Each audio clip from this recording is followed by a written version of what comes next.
I think I'll go ahead and get started. So, got a few people here.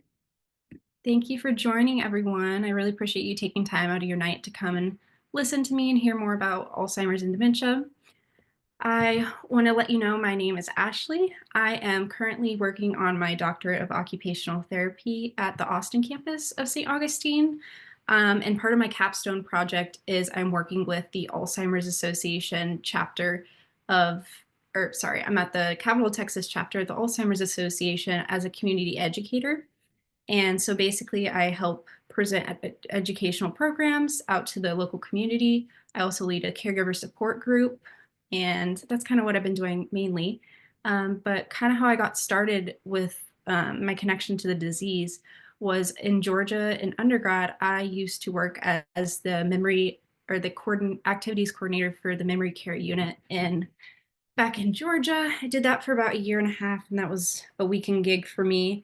And then I ended up getting close to two of the families. I worked for both of them. One of my people passed away pretty quickly once I started working for her. So I mainly worked for one person for about 2 years, and that led me to here in Texas. So that's a little bit about why I'm connected to the Alzheimer's Association and why this means so much to me.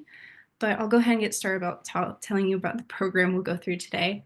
So today we're going to be talking about Alzheimer's and other dementias, and we'll have some information sprinkled in from dementia experts and perspectives of people who actually live with the disease and their care partners.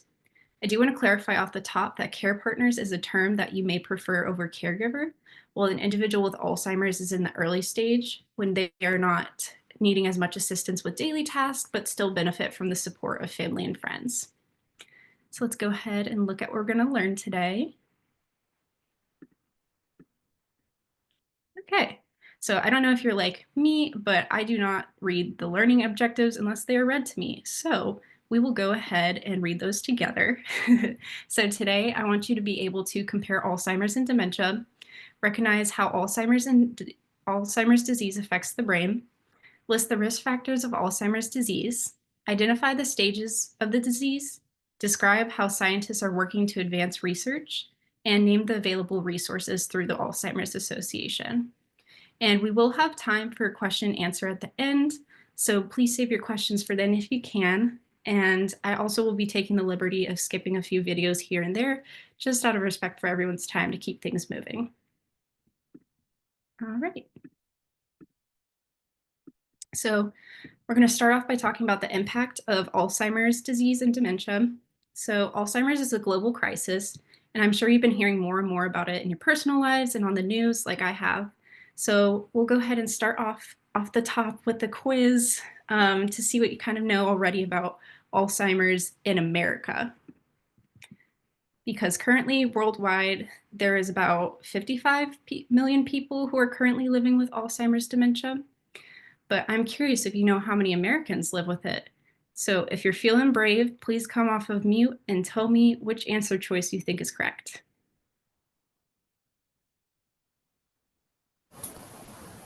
Maybe more than 6 million. Great, that is correct. I think it's about 7 million now. And if you're like me, I kind of have a hard time visualizing what 7 million people looks like. So if you think of it like if you've ever been to the Austin football stadium or the Q2 stadium, it would be 7 million people would fill up that stadium 342 times, just to kind of give you a picture. And that number is only expected to continue to grow to about 13 million by 2050. So it's not slowing down. I have one more question for you. So I want to see if you know how many Americans provide unpaid care for people living with Alzheimer's or dementia. If you're feeling brave, please come off of mute and let me know what you think.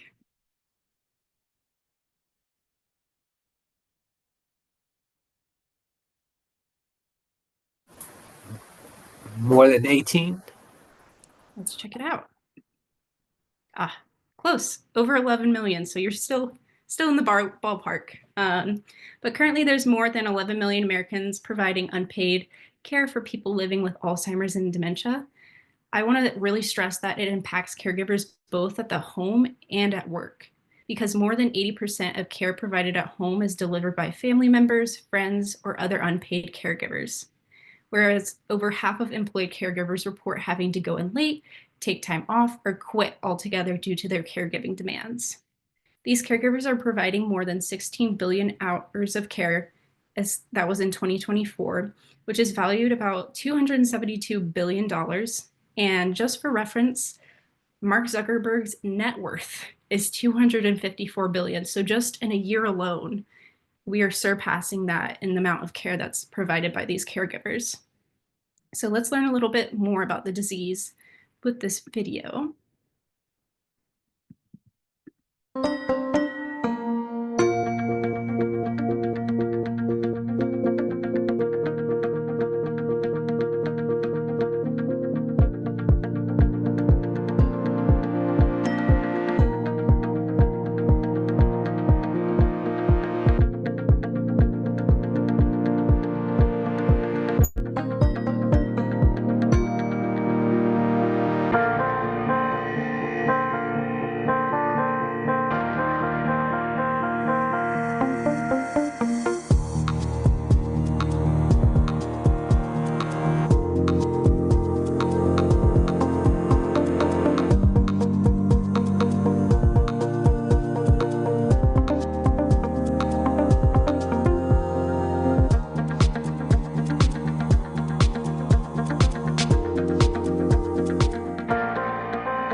All right, so I know that video kind of showed us a lot of statistics. I just wanted to kind of touch on the one that I felt that was most surprising.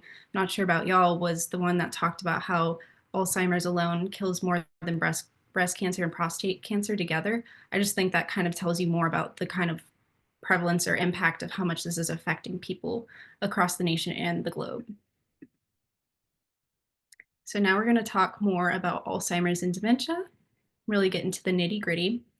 So you might hear these two words and think they're the same thing, and it's interchangeable, or a lot of people use it interchangeably, but they're actually different.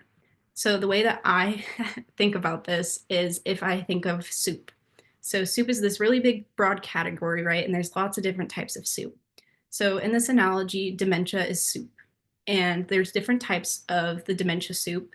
And Alzheimer's is one of the most common types of soup in this analogy. And we'll discuss in the next video kind of the different types of Alzheimer's and whatnot. But before we get into that, I want to sort a little bit more of myth from fact. So we're going to take one more quiz, but don't worry, you have a 50-50 shot of getting it right. So, do you think Alzheimer's is the normal part of the aging process? True or false?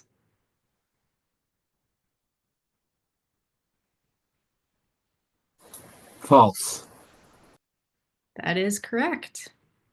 Um, Alzheimer's disease is a brain disease that causes problems with memory, thinking, and behavior, and it is not a normal part of aging. What I really want to stress is that Alzheimer's disease is more than just memory loss. It's a progressive and fatal disease that kills the nerve cells and tissues in the brain, which will affect the individual's ability to remember, think, plan, and physically function. All right, we have one more. People younger than Alzheimer's, or sorry, people younger than age 65 can get Alzheimer's. True or false?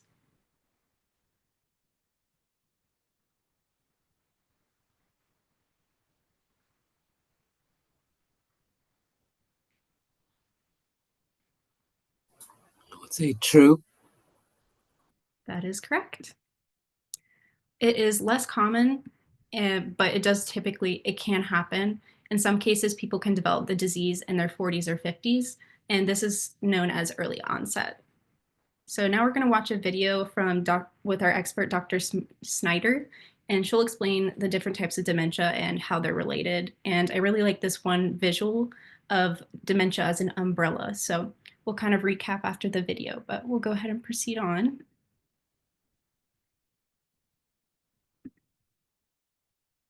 Dementia is the umbrella term for an individual's changes in memory, thinking, or reasoning. There are many possible causes of dementia, and Alzheimer's is the most common cause. Other causes of dementia are vascular dementia, which is marked by changes in the blood flow in the blood vessels in the brain. Dementia with Lewy bodies, identified by specific brain changes throughout the brain that include the buildup of a protein known as alpha-synuclein. And frontal temporal dementia, which is marked by brain cell loss in the front sections of the brain or the frontal lobe. Each type of dementia may have distinct characteristics to cause specific behaviors in the individual. But there is also some overlap in behaviors among the types of dementia. Okay, so as we saw, there's many causes or types of dementia, or in my analogy, different types of soup, but Alzheimer's is the most common. And there are numerous, as I just said, there's numerous types, but the thing that makes them different is kind of the causes. So there are just those different classifications based off of that. So we'll go ahead and move on to why accurate diagnosis is important. So we'll go ahead and watch this video. Certainly, having the diagnosis of Lewy body was helpful in our planning because we began to understand where this was coming from in the brain, where otherwise we would not have known. Like we knew something was happening, but what was it? To give it a label actually helped, although it was a big umbrella. It explains some of the characteristics and symptoms that we were experiencing and seeing. So, as you know, or I've heard a few times by now, there are many causes of dementia, and a diagnosis of dementia requires further testing to identify the specific disease or condition that is causing the symptoms that are appearing.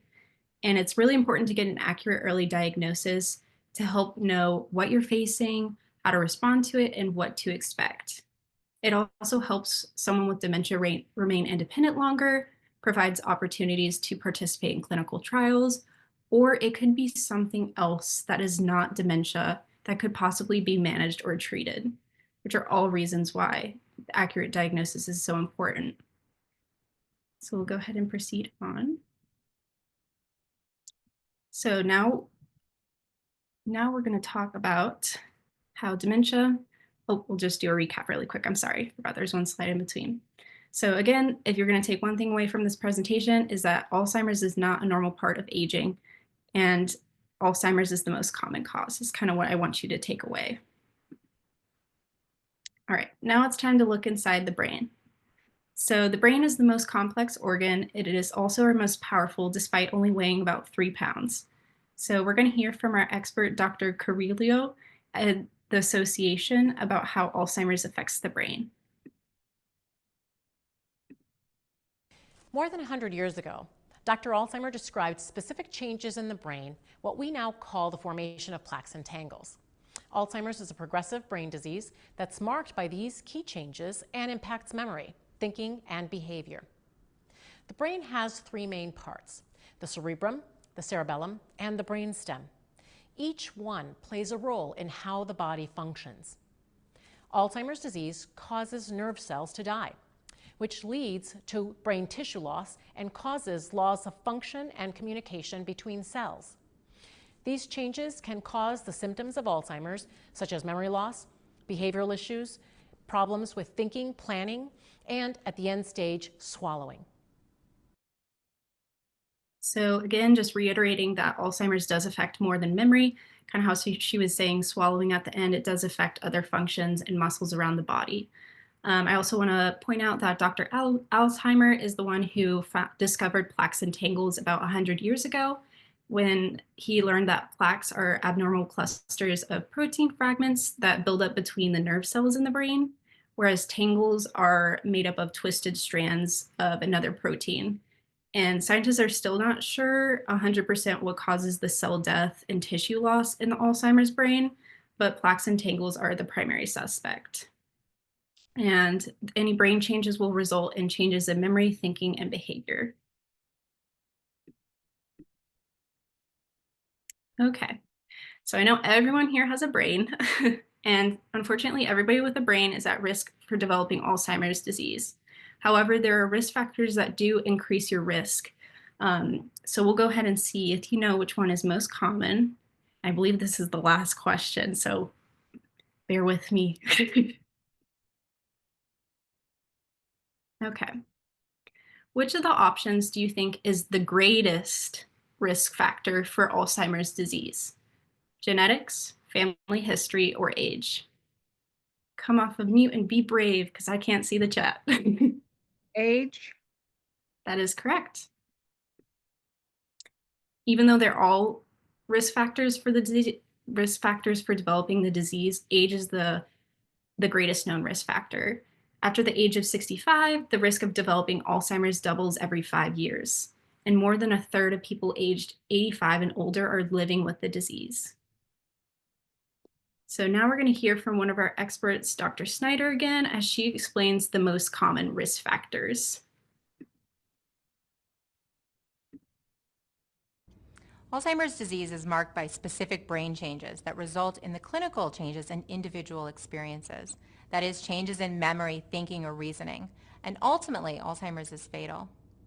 The exact cause for these changes is unknown, but there are some hints as to what may contribute to an individual's risk. Age is the greatest known risk factor for Alzheimer's, and when we look at populations of people, we see an increased risk over the age of 65. However, Alzheimer's is not normal aging. Family history is also a known risk factor. Research has shown that those who have a parent or a sibling with Alzheimer's are more likely to develop the disease, and that risk increases if more than one family member has Alzheimer's. When we talk about the genes involved in Alzheimer's, there are two categories that could potentially be involved: risk genes and deterministic genes. Risk genes increases an individual's risk for developing the disease, but does not guarantee that they will develop Alzheimer's. Deterministic genes, which are rare for Alzheimer's, guarantee that the person will develop the disease. Okay. So in addition to those main risk factors for the general population that Dr. Snyder just kind of mentioned, I also want to point out that Black Americans, Hispanic Americans, and women are at a higher risk for Alzheimer's. Research shows that Black Americans are twice as likely as white Americans to have Alzheimer's or another dementia, whereas Hispanic Americans are 1.5 times as likely. The reason for these differences is not really well understood, but researchers speculate that the higher rates of vascular disease in these groups might also put them at a greater risk for developing Alzheimer's. And that's because recently researchers are starting to see more and more that there's this head to heart connection. So what is good for your heart is good for your brain is really what we're finding. I also want to reiterate that women are more likely than men to develop the disease, as nearly 4 million American women live with the disease today. We know that women live longer than men, making them more likely to develop Alzheimer's, with age being the greatest risk factor, right? However, longevity and lower death rates can only partially explain the difference. So researchers are exploring how genetic differences between men and women may impact that risk. So we'll go ahead and do a recap of Dr. Snyder's video and populations at risk. So just to summarize, Alzheimer's disease involves the failure of nerve cells, and the exact cause of why these nerve cells fail is unknown. But research has identified risk factors that increase the likelihood of developing Alzheimer's. As y'all know, age is the greatest known risk factor for Alzheimer's, and an individual's risk for developing the disease increases at age 65. Family history is also a known risk factor, as having a parent or sibling with the disease increases the individual's risk. And then I know Dr. Sidney talked about the two different types of genes. I just wanted to take a second and kind of clarify some things. So having the risk genes simply just means that it increases your chances of getting Alzheimer's, but the deterministic genes will essentially determine that one will develop Alzheimer's, but the deterministic genes are very, very, very rare. It is important to note that the association strongly encourages individuals who want to do testing for these genes to speak with a genetic counselor or the helpline so they can understand the possible outcomes. Okay, Black Americans, Hispanic Americans, and women are at an increased risk for developing Alzheimer's, as I mentioned on the last slide. And so now we've talked a little bit more about the risk factors. Now we're going to move on to the different stages of the disease. So, as you might have heard, there's this saying of if you've seen one person with Alzheimer's, you've seen one person with Alzheimer's. That's because no two individuals experience the symptoms and progression of the disease in the same way. So, we're going to be hearing from 3 people who are living with early onset dementia, in the early stage of Alzheimer's disease. And the first one will be Phil. So let's see what Phil's experience has been like living with dementia. Math, I can't do a simple tip anymore. You know, I sit there, I stare at it. It's crazy what numbers I can't deal with anymore. And in some ways, that's the disease to me. The other thing that I've increasingly been struggling with are words, which I've dealt with words my entire life. You know, as an avid reader, as a reporter, as a writer.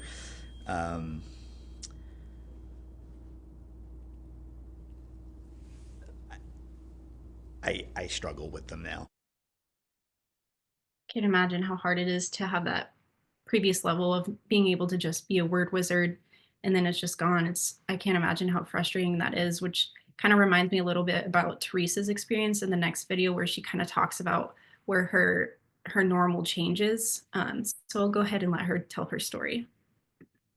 I'm like an overachiever and when you're unable to deliver or you're not performing at the same pace that you once did before, that's frustrating. It's frustrating to not know where you place things. It's frustrating to not be able to explain to someone the problems that you're having. You can't articulate it in a way. It's frustrating to read something and you forgot what you read. It's frustrating to continuously have to change your password and you just changed it last week and you're constantly doing the same thing over and over again. Okay. And Leslie will finish with Tom to hear a little bit more about his experience. I think the thing that surprises me the most about my dementia is that it is progressive, and I'm finding that I'm forgetting more. And they do memory tests for me all the time at the doctor's, and so that becomes a little disconcerting at times, to see my cognitive impairment continue to decline. But again, I really have hope. I don't live really in the future. I can't live in the future. I can't worry about what the future is going to bring. I have to live for today. I think it's really helpful. I really do enjoy watching all 3 of these, and I hope you did too, just because we hear more about that lived experience. And, I can tell you all day what I find and what I'm looking on the literature and whatnot, but hearing the actual people and their experiences, I think is really insightful and gives me a new perspective that I don't really think about. So we're going to go ahead and move on and talk about the progression of the disease. And I just want to point out that until recently, we only had the purple part of the kind of continuum. The teal and the orange parts are recent developments, and so I'll go ahead and get into what those mean. So that first phase, that's the teal, is the asymptomatic phase. In this phase, there may be changes in the brain long before the person begins to have symptoms or gets a diagnosis.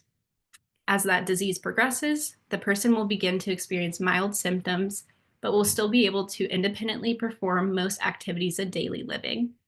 In this phase, the person may be diagnosed with mild cognitive impairment, or as MCI on the slide.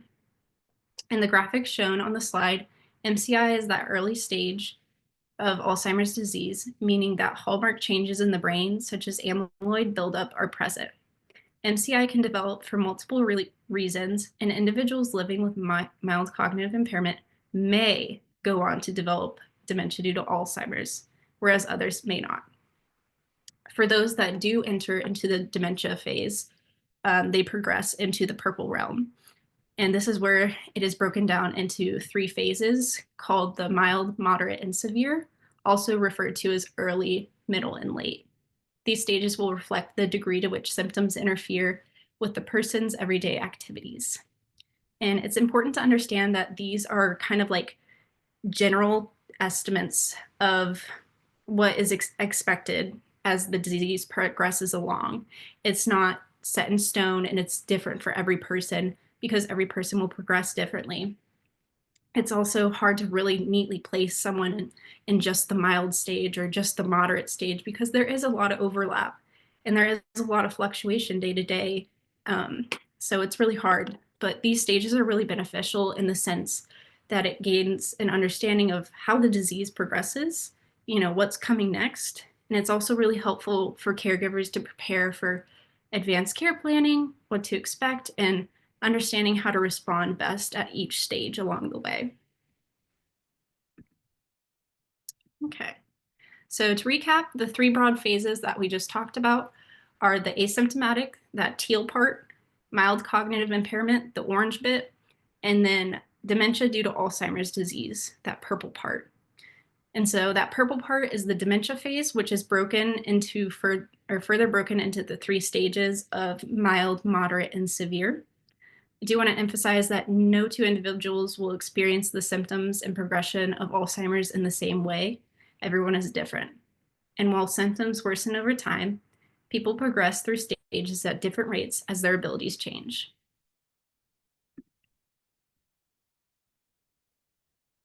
Okay, so now we're going to talk about FDA-approved treatments. And until recently, the only treatments that were available helped target the cognitive symptoms of the disease, but did not modify or slow the disease. However, on June 7, 2021, the FDA granted accelerated approval for aducanumab. Aducanumab is the first treatment that addresses the underlying biology of the disease. However, Medicare coverage of this drug is limited.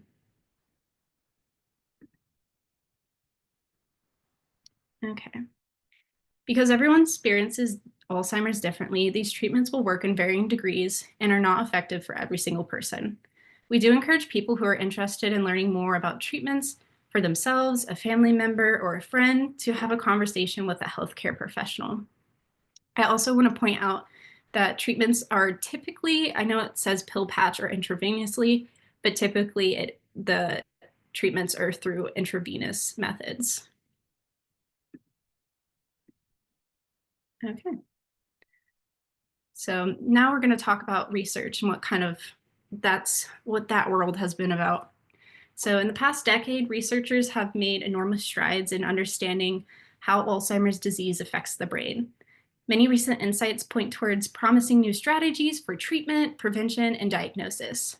So let's hear about where we're headed with Alzheimer's research by hearing from Dr. Snyder and Carrillo again. Okay, Dr. Snyder, take it away. This is an incredibly exciting time in Alzheimer's and dementia research. The advancements that we've made in the last decade to understand the disease as a continuum, meaning that the biological changes are starting a decade or more before someone is experiencing the changes in the memory and thinking. This sets the stage for possible prevention. The idea that when we have the tools to identify those individuals at the earliest time point, and when we have the interventions to target individuals at that earliest time point, we can intervene to stop or slow the progression of the disease before an individual loses their memories. All right, now we're going to hear from Dr. Carrillo.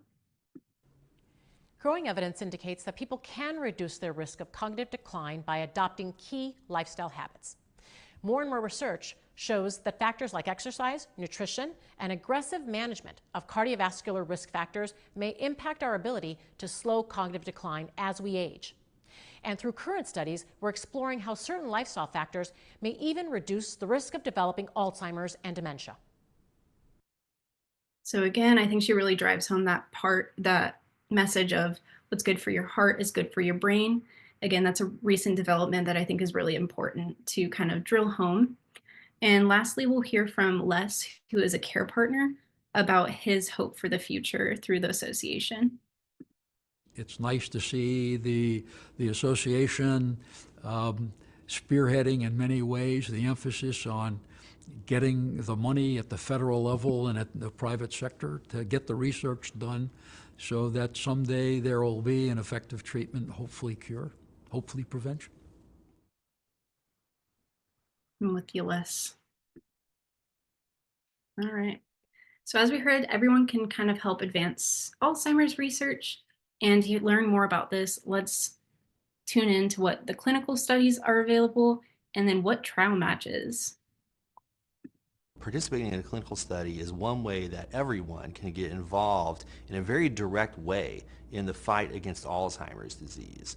And for people who currently have dementia or Alzheimer's disease, there are some additional benefits. You get access to very close medical care. You also may be among the first people to have access to the treatments that will eventually prove to work.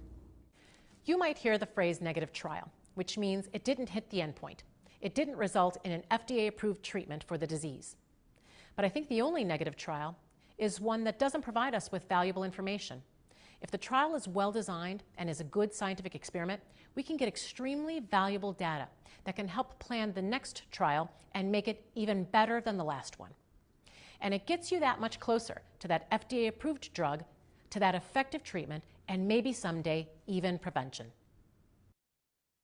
So as Dr. Fargo and Carrillo said, recruiting, retaining trial participants is now the greatest obstacle other than funding to develop the next generation of Alzheimer's treatments. And the only way we can make sure that future treatments are effective for people of all races and ethnicities is to increase participation in clinical research. All right, so we're going to recap. Scientists have increased their understanding of Alzheimer's significantly in the past decade, especially with the continuum, those two extra phases. People living with the disease, caregivers, and healthy individuals without dementia are needed to participate in clinical studies in order to find methods of prevention, treatment, and ultimately a cure. Both drug and non-drug studies are taking place across the country and online. Clinical studies may provide participants with cutting-edge treatment and additional medical care, which is a big benefit. TrialMatch is a free clinical studies matching service for people interested in participating in Alzheimer's research. Alzheimer's is difficult, however, no one has to face the disease alone. So let's learn a little bit more about what the Alzheimer's Association is and how they help individuals and families across the country. All right.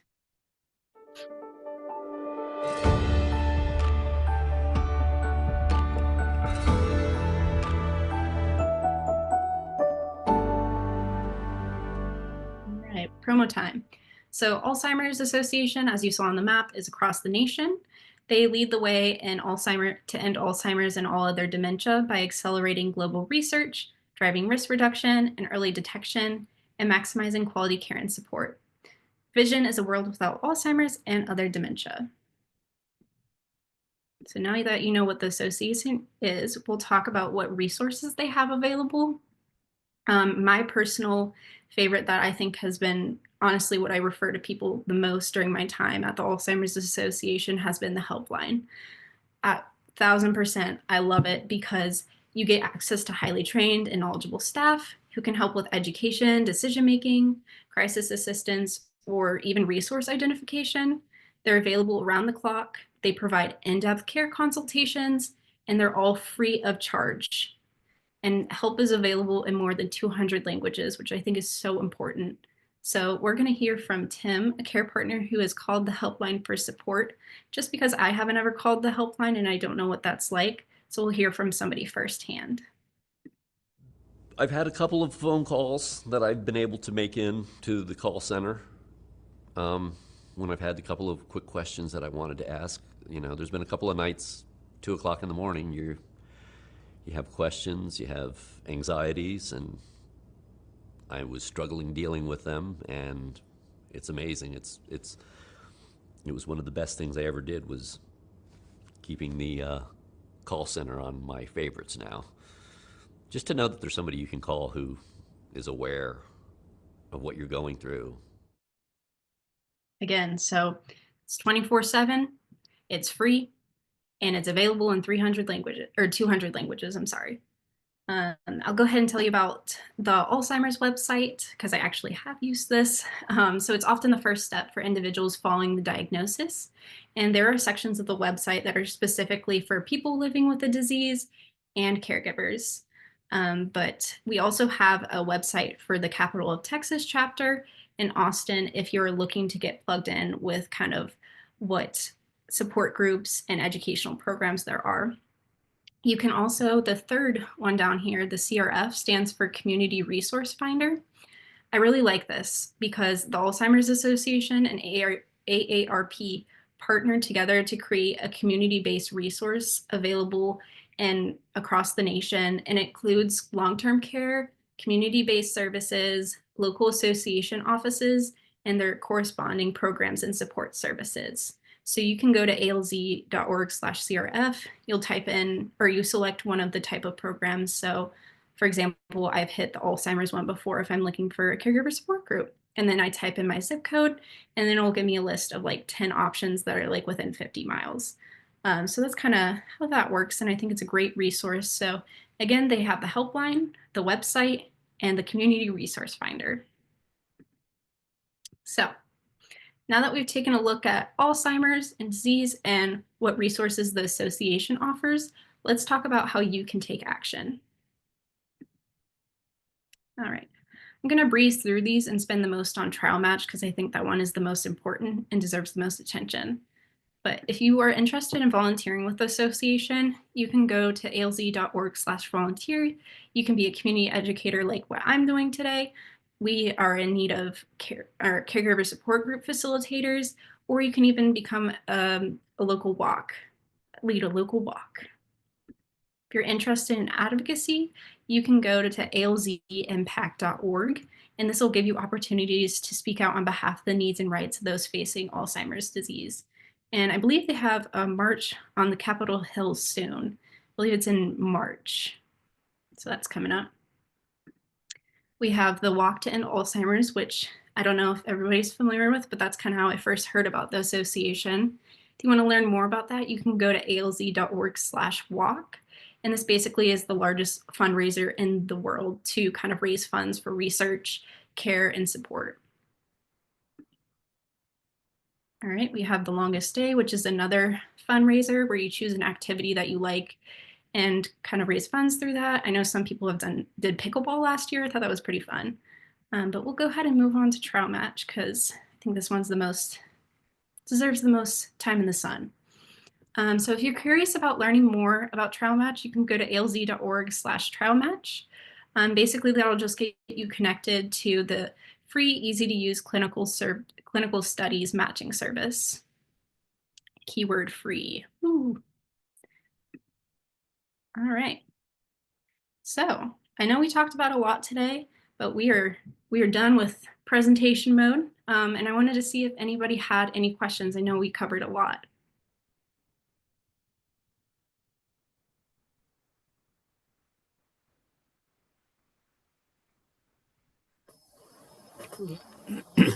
Hello, hello, Ashley. Hello. Hi. Thanks for the presentation and sharing all this good information.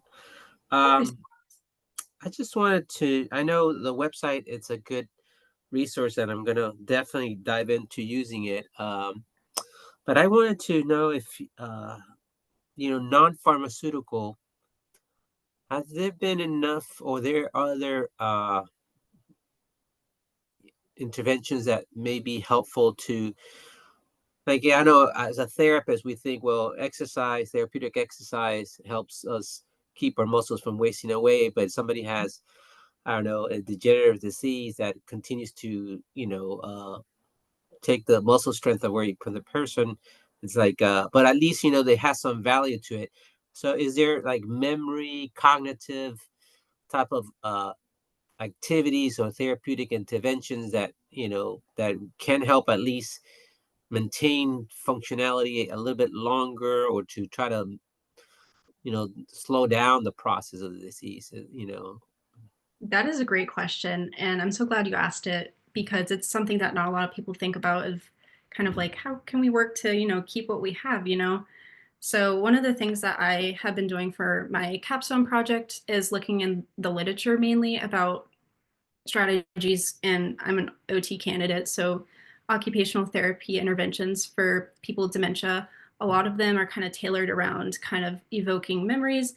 I know reminiscence therapy is really big. And there's like a few other interventions that are mainly targeted around like the home environment to kind of help provide cues for stimulation and whatnot. But there's also another PowerPoint that I'm presenting on next that I think would be speaking to this the most of kind of how healthy living for the brain and body. And it kind of tells us about different things we can do to reduce our risk factors, but that's more so before the diagnosis. So I'm not sure if I answered your question, but I'll take a second and pause.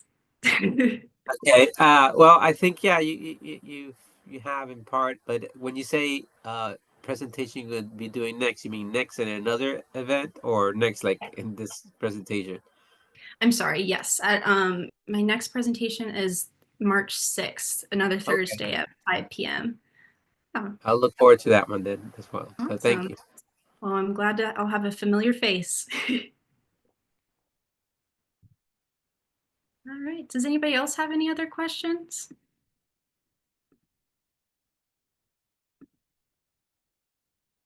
My name is Michelle Munster. I'm a physical therapist, and thank you for Hello. doing this. I'm in the Dallas area.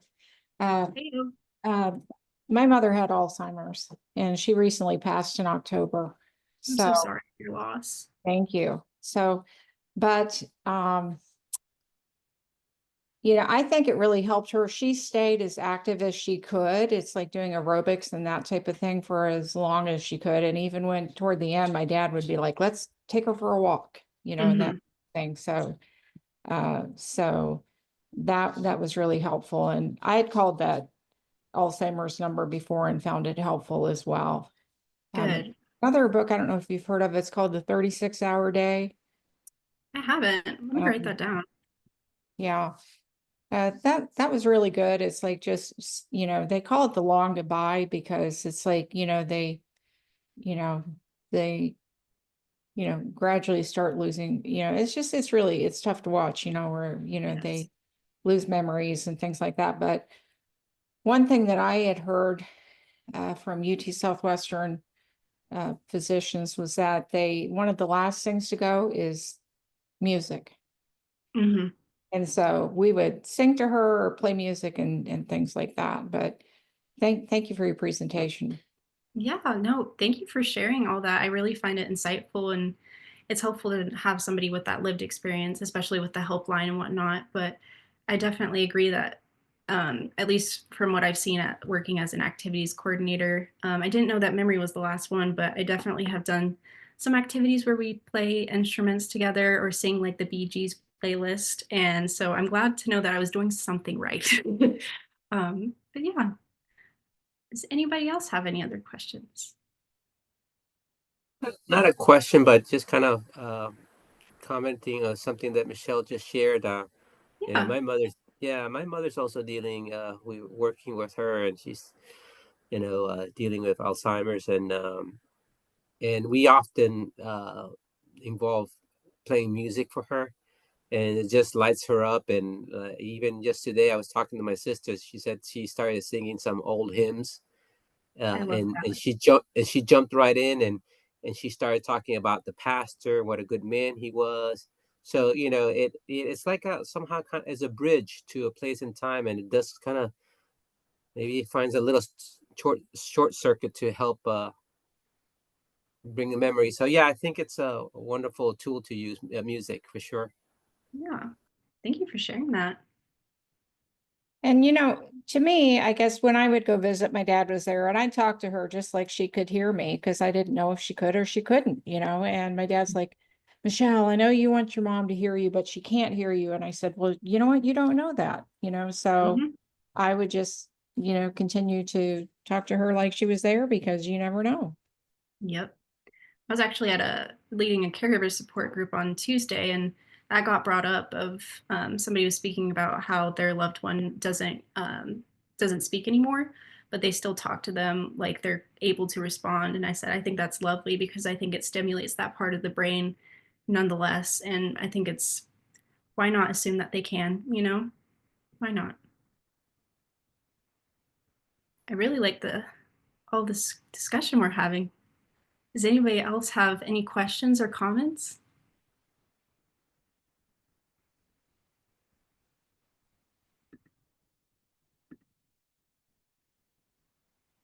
All right.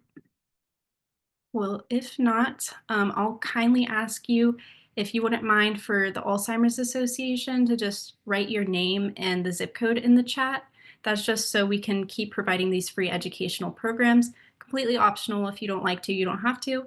But that is all I have for us today. So thank you so much for your time and joining me, and yeah, helping me grow in my career. And yeah, I will see you guys hopefully soon. Have a great day.